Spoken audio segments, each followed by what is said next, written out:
da mesa e naturalmente pedir desculpa a todos por estar camuflado e não com outra farda mais bonita, porque estou num exercício militar. Muito bem. Do ponto de vista, ora, eu consigo passar, consigo. Muito bem. O que me ocorreu para vos apresentar, para vos trazer aqui hoje, são algumas ideias, às vezes um pouco soltas, sobre a nossa atuação em emergência e catástrofe, aquilo que temos feito e aquilo que nos tem sido permitido fazer. Portanto, fazer um pouco o enquadramento da formação nas Forças Armadas, particularmente no Exército, que é aquele onde eu tenho mais conhecimento, fazer também um pouco da contextualização da formação em emergência e das próprias parcerias que nós vamos tendo, e depois falar um pouco, deixar algumas ideias sobre a enfermagem militar, algumas possibilidades, contributos, oportunidades e desafios que temos pela frente. De forma a enquadrar um pouco, a Escola de Serviço de Saúde Militar foi extinta em 2014 por esse decreto-lei que vocês têm presente no ecrã, a ser encerrada apenas quando a unidade, o EFISM, estiver totalmente implementada. Olhando um pouco para aquilo que está, e isto neste momento ainda não existe, ainda não está despachado legalmente, talvez não seja a pessoa mais dentro deste assunto para explicar todo este processo, naturalmente que não sou, não estou colocado na UEFISM nem na Escola de Serviço Militar, e portanto não me vou alongar muito, vou basicamente pegar no conhecimento que tenho e que nos foi passado a nós, Centro de Saúde Militar de Coimbra, porque temos o módulo de formação e simulação que passará a integrar o EFISM. Portanto, esta legislação já existe, não chegou ao seu termo final, estará para muito breve. Bom, o EFISM seria então uma unidade integrada no ENCFA, estando no comando direto do DIRSAM, do Diretor de Saúde Militar, e uma das valências do EFISM é o Centro de Simulação Biomédica. Este Centro de Simulação Biomédica irá também integrar 2 polos de formação, um do Exército, sediado em Coimbra, no Centro de Saúde Militar de Coimbra, será o módulo de formação e simulação, e um sediado na Marinha, que será o Gabinete de Socorrismo do Departamento de Limitação de Avarias da Escola de Tecnologias Navais da Armada. Muito bem. O EFISM será uma unidade que tem esta organização, tem uma direção, Departamento de Ensino e Informação, Centro de Simulação Biomédica e depois uma estrutura de serviço de apoio. Será a única entidade responsável pela formação em saúde militar. Os fluxos em termos de formação inicial nos ramos está previsto que seja deste modo, portanto, os ramos interagem diretamente com o ENCFA interage com a Direção de Saúde e a Direção de Saúde com o EFISM, e embora haja ligações diretas com as direções de saúde de cada ramo. Bom, uma curiosidade e um pouco em jeito de desafio, o documento que está para assinatura prevê um conjunto de formação adicional para as carreiras da saúde militar. Mas é curioso que os enfermeiros não aparecem nos cursos de pós-graduação, o que é interessante. Portanto, cursos de pós-graduação em saúde militar nível 1, que não tendo exatamente este nome, já existiu, já foi feita pela Escola de Serviço de Saúde Militar, não contempla o enfermeiro. Muito bem. A formação que neste momento existe tem várias certificações, quer nacionais, quer internacionais. Existe a formação certificada pelo Instituto Nacional de Emergência Médica, de Suporte Básico de Vida, com desfibrilação e sem, ambulância de transporte, ambulância de socorro, suporte avançado de vida, portanto já é uma certificação do Conselho Europeu de Ressuscitação, portanto, o suporte avançado de vida e suporte imediato de vida. Existem também, para além disto, outros cursos ministrados em parceria com outras entidades.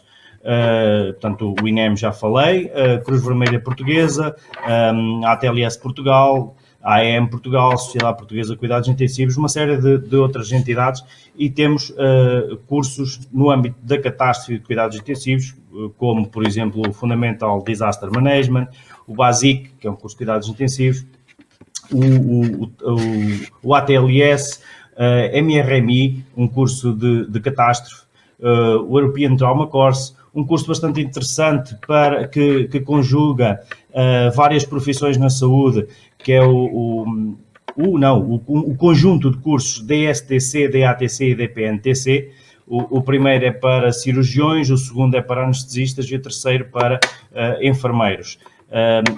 No último curso fizemos, e digo fizemos porque eu também sou formador, fizemos uma alteração ao curso, integramos enfermeiros instrumentistas e enfermeiros de apoio à anestesia, que é bastante interessante termos mais pessoas, mais enfermeiros integrados neste tipo de formação, porque estamos a falar de controle de danos, estamos a falar de cirurgia em trauma.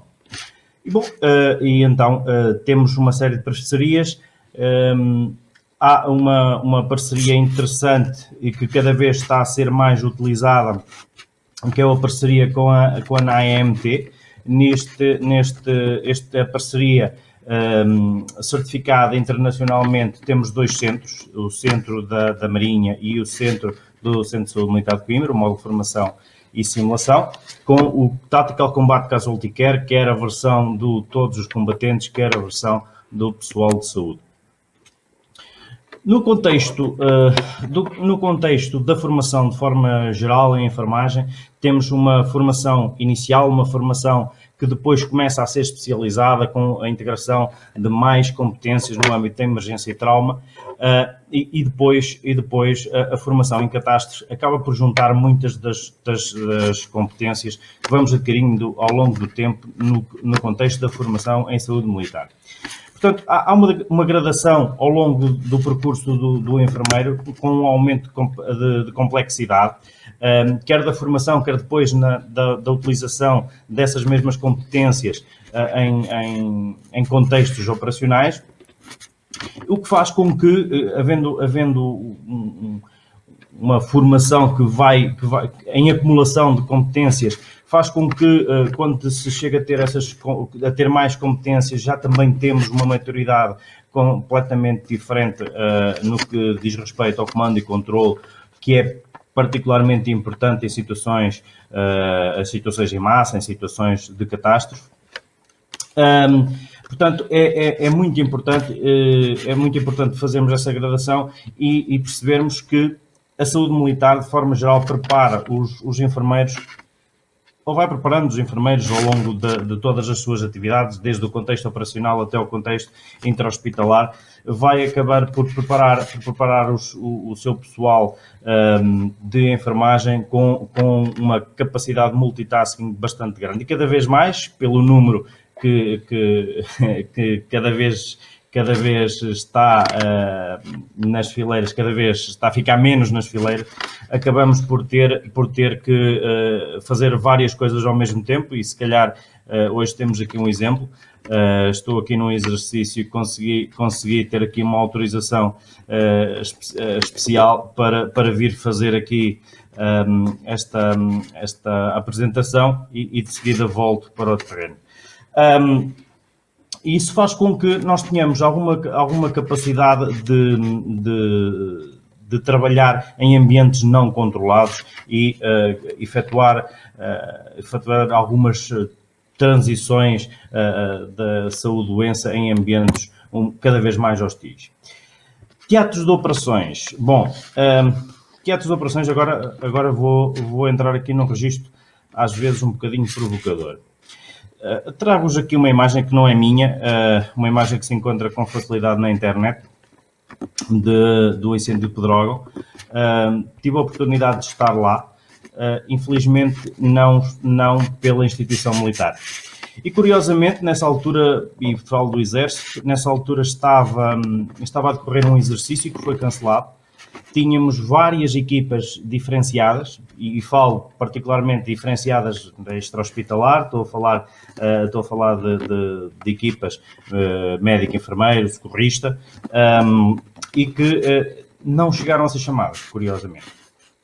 O mesmo aconteceu em 15 de outubro, também lá estive pela mesma instituição, estive no posto de comando também e aconteceu exatamente a mesma coisa.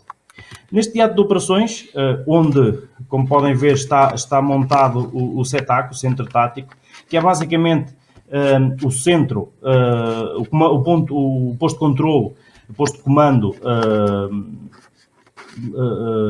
da Proteção Civil a nível nacional, portanto, será o último reduto a nível de posto de comando. E curiosamente, também lá estive,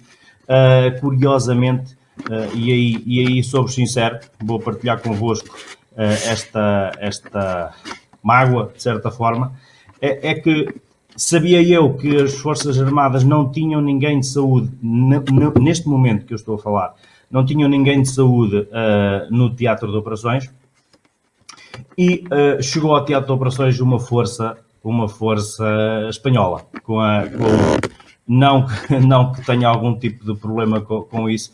Acho um pouco estranho as nossas Forças Armadas estarem nos quartéis e já termos pedido aos nossos irmãos, aos nossos vizinhos, ajuda.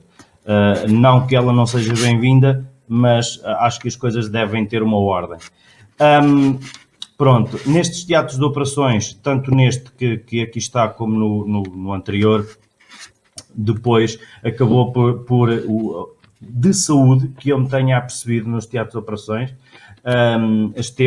estiveram enfermeiros, nenhum do Exército, mas a Marinha colocou lá enfermeiros em apoio.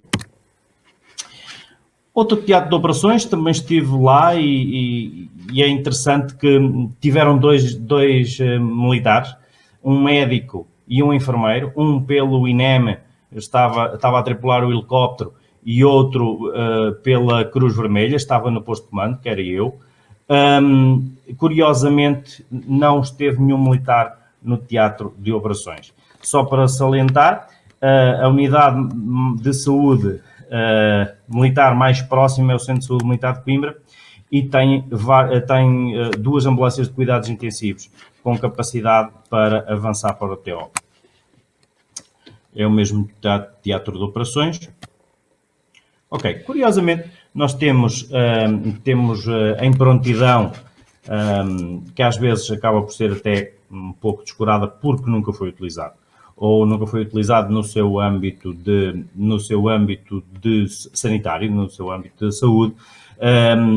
Temos vários planos, o PAMEX é um deles, o Luvião o outro, são planos em que obriga a ter duas equipas, com 2 médicos, 4 enfermeiros, 6 socorristas e 5 praças gerais, que muitas das vezes são os condutores, que tenham em prontidão capacidades sanitárias. Curiosamente, na imagem mais acima, temos o posto de comando do agrupamento sanitário, na outra temos o posto de comando do INEM, neste caso estamos a falar do Teatro de Operações de Monchique, e se repararem, apesar de aquele que está no Teatro de Operações e que sai regularmente ser o do INEM, aquele que está mais bem equipado é o das Forças Armadas, ou, neste caso, do Exército. Bom, formação em emergência, formação em catástrofe, naturalmente que não são exatamente iguais. É importante que na catástrofe tenhamos a capacidade de emergência, embora os conceitos mudam ligeiramente. Na emergência nós pretendemos dar o máximo de apoio pela nossa vítima. Na catástrofe, muitas das vezes, não é bem assim, é dar o máximo de apoio ao maior número de vítimas. Mas qualquer uma delas necessita de ter formação, necessita muitas das vezes, e é muito importante e cada vez mais, nem sequer é ético nós estarmos a utilizar os nossos doentes para treino, não é? É cada vez mais importante não fazermos a instrumentalização dos nossos doentes e utilizarmos equipamentos de simulação que estão cada vez mais realísticos. Bom, a formação, quer em emergência, quer em catástrofe, no meu ponto de vista, tem que passar por parcerias que incluam a prática. Não é só fazer cursos. Os cursos são muito importantes, sem dúvida nenhuma, mas depois é crucial que nós possamos ir ao terreno. A nível de como é que nós podemos ir ao terreno, não é só parcerias, é muito importante, e eu arrisco-me a dizer uma asneira, mas arrisco-me a dizer que os oficiais de ligação da Proteção Civil não têm conhecimento das capacidades de apoio sanitário que têm nas suas áreas de planeamento. E digo isto também com um pouco de conhecimento de causa. Não sei como é que nós podemos trabalhar isso, mas é muito importante que se comece a trabalhar neste âmbito. Simulação. Provavelmente é a melhor forma que nós temos de trabalhar a nossa formação, quer em emergência, quer em catástrofes. A nossa formação em emergência muitas das vezes ocorre em ambientes hostis, em que não podemos treinar em ambiente real. É muito importante que nós consigamos trazer alguma realidade para a nossa formação, para que o militar se sinta pressionado, o próprio profissional de saúde não se sinta confortável. Tem que agir muito mais rápido, tem que pensar muito mais rápido, tem que conhecer o material que tem à sua disposição e, no meu ponto de vista, é com simulação virtual, simulação com manequins, com task trainers, com imersiva. Bom, existe um manancial de formação em simulação que nós poderíamos pensar. É importante não pensar numa em exclusivo, mas perceber quais são os objetivos de cada uma e trazer isso para as nossas necessidades em saúde. Bom, e há mais de 10 anos atrás isso já se fazia, naturalmente que há muito mais, mas esta fotografia é do meu curso. Já se fazia formação em ambiente contaminado. Ambiente contaminado que naturalmente é aquilo que temos agora com a nossa vivência do dia a dia com a nossa pandemia. Isto já se fazia. Os enfermeiros e os médicos também já tinham cursos neste âmbito, alguma formação neste âmbito, e portanto é natural, portanto, há muito tempo que nós já o fazíamos e é natural que seja fácil, de certa forma, para nós pensarmos na criação, como é que nós podemos utilizar os nossos conhecimentos para dar o apoio à população num momento destes. Muito do treino em ambiente hostil tem que ser feito em simulação, como eu já disse, ele está a ser feito. Cada vez mais as forças em aprontamento para missões internacionais estão a aproveitar estas nossas capacidades para vir ao terreno. É justamente o que estou a fazer. Estamos a introduzir cenários realísticos no aprontamento de uma força que está praticamente de saída para um teatro de operações complexo. Neste momento quem o está a fazer são dois enfermeiros militares. Formação das equipas de saúde operacional são alguns dos contributos e oportunidades de trabalho da área de trabalho para a enfermagem militar. Gestão de teatro de operações, criar um oficial de ligação de saúde militar poderá ser um desafio interessante e uma das formas de começarmos a trabalhar essa ligação que eu estava a colocar em questão há pouco na Proteção Civil. É necessário sublinhar mais as nossas competências específicas, quer em ambiente tático, quer em ambiente contaminado, quer na busca e resgate, quer na saúde tropical. São competências que muitas das vezes partem da saúde militar e particularmente dos enfermeiros. E nem sempre os sabemos aproveitar junto das autoridades civis. A nível de relações internacionais, apoio humanitário, muitas das vezes os enfermeiros são utilizados como fator de neutralidade para dar apoio às populações e muitas das vezes não temos muita formação nesse âmbito. Temos tido missões, inclusive o ano passado, se não estou em erro, foi o ano passado, estivemos a dar apoio a Moçambique, no seguimento do furacão Idai, e todo o planeamento, toda a formação que foi feita para este apoio foi feita talvez não recorrendo a todas as capacidades que estariam disponíveis nas Forças Armadas. Muito bem, os enfermeiros militares normalmente são dos profissionais de saúde que se integram mais com todos os elementos da força, portanto podemos também estar muito mais próximos de toda a força e, portanto, nesse sentido, precisávamos também de ter um pouco mais de formação na área do apoio psicológico, para além de toda a formação que nós vamos tendo no âmbito da emergência. Bom, neste momento é crucial que a nossa instituição militar compreenda que não pode viver sozinha e toda a formação que tem interna tem que ser treinada, tem que estar disponível para atuar no mundo civil. Tenho aqui alguns desafios, eu não sei se ele está presente, que não tenho essa noção, mas estava pelo menos no programa. Eu gostaria de lançar um desafio ao Sr. Vice-Presidente da Ordem dos Enfermeiros, o enfermeiro Luís Barreira.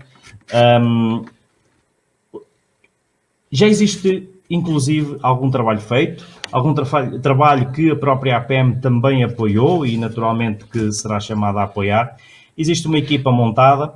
Gostaríamos de desenvolver uma competência acrescida em saúde militar. Uma competência acrescida, diferenciada em saúde militar, para validar, de certa forma, junto da ordem que nos tutela, aquelas competências que estive a falar, desde a saúde tropical, o ambiente contaminado, e que para isso precisávamos da sua ajuda. Fundamentação científica militar em enfermagem. Era importante, então, acrescentar a enfermagem ao nível de pós-graduação, junto, talvez, do Instituto Universitário Militar. Agora, com a passagem à carreira de oficial dos enfermeiros, mais tarde ou mais cedo começa a haver mais, já existia, mas começa a haver mais, pelo menos nos cursos para oficial superior, começa a haver mais estudos sobre enfermagem. Isso vai trazer garantidamente algum desenvolvimento à nossa carreira de enfermagem militar. É muito importante, embora já esteja a ser trabalhado, particularmente pela Força Aérea, a integração de enfermeiros nas estruturas de Medintel. Muitas das vezes vamos para teatros de operações e sobre a enfermagem, sobre o que se pode fazer lá, não sabemos muito. E nesse sentido é crucial que se comece a trabalhar mais o Medintel. A integração de enfermeiros em estruturas diretivas das unidades de saúde está a começar a ficar previsto, está previsto em alguns documentos que estão para assinar, que já vi, mas curiosamente em vigor temos unidades temos unidades que não têm sequer enfermeiro-diretor, unidades de saúde. A avaliação das equipas a projetar para os teatros de operações é uma das oportunidades que têm sido fundamentadas muito, não só pela pandemia, mas também pela necessidade de integrar ou ter mais capacidades no âmbito da formação e ter mais capacidades de validação das equipas técnicas que vão para os TOs. Outra coisa importante que poderíamos aproveitar, e a pandemia traz-nos muito para a telesaúde, para a teleenfermagem, podíamos começar a pensar um pouco mais na criação de equipas CIV com uma coordenação à distância que nos permita atuar com mais validade, não só com mais validade científica, mas falo mesmo de validade legal no âmbito da emergência, e mesmo nos próprios teatros de operações. Bom, algumas ideias. A enfermagem militar... as ideias rapidamente, se faz favor. Se reparar, estou no último slide. Portanto, estava a dizer, de forma geral, é muito importante que a visão militar da catástrofe, que não pode ser desfasada do mundo civil, tem que ser integrada e tem que ser vista como mais um parceiro. Apesar de sermos agente de proteção civil, neste momento, no âmbito da saúde, não estamos a ser considerados como tal. A segurança próxima e alargada é criada pelos próprios militares e, portanto, é muito importante que nós tenhamos mais formação neste âmbito da emergência e trauma, particularmente em ambientes hostis.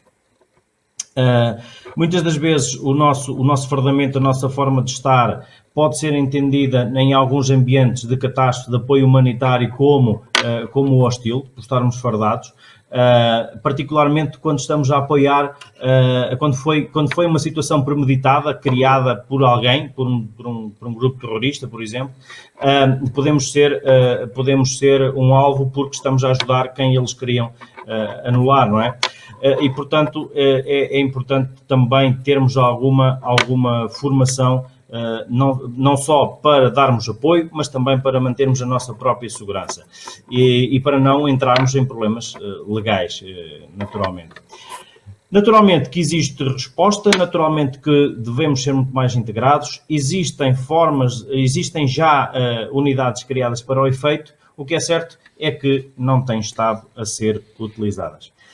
Neste sentido, deixei aqui só algumas ideias soltas, não me vou alongar mais, até porque já levei porrada, mas gostaria de deixar aqui só a ideia final que estamos cá, temos capacidades, poderíamos ser mais bem utilizados. Muito obrigado. Muitíssimo obrigado. Foi uma ótima frase de conclusão.